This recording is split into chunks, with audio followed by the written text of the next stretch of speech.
Clear advantages. Yeah. At the same time, there were some uncomfortable realities about being a woman there. We see it in the movie. But in real life, you had a weird experience interviewing Nawaz Sharif, right, the former Prime Minister of Pakistan. Well, he's now the Prime Minister of Pakistan again. Yeah. And what happened there?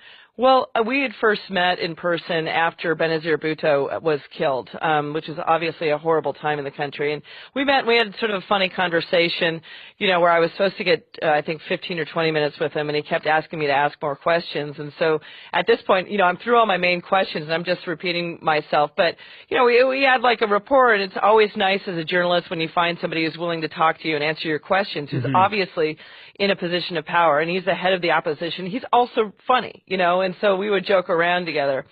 And like, you know, it got to the point where I could call him and I could get comment for stories, and so I would help other correspondents get comments for stories.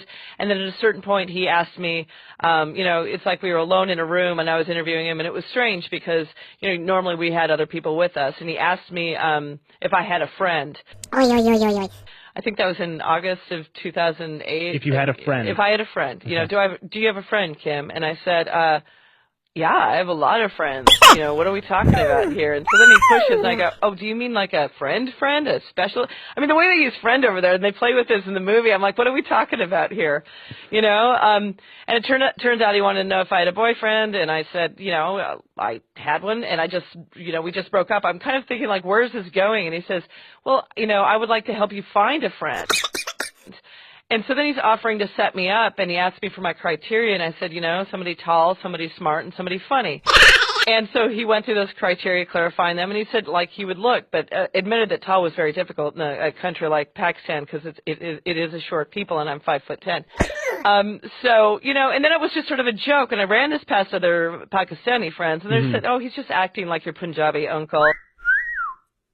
You know, and so this goes on for a while. There's an awkward lunch in there, you know, and then there's the bombing in Mumbai, and I realized that he's the person I need to go see because I want to try to find the village where the one surviving bomber was from, and that was in his province of Punjab.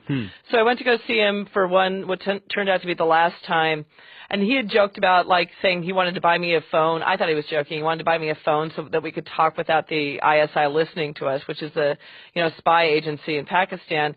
And so at this last conversation, he basically asked my translator to leave. I didn't even need a translator, but I sort of felt like I wanted somebody in the room. Yeah. And he said, you know, he basically offered me the iPhone. I said no. And then he said, I know I'm not as tall as you want. I'm not as fit as you want. I'm fat and I'm old, but I'd still like to be your friend. Aww. So that was the line. It hasn't taken off yet in bars nationwide, but I'm hopeful. I'm ever hopeful. And it was awkward. I might try that one out. It was awkward.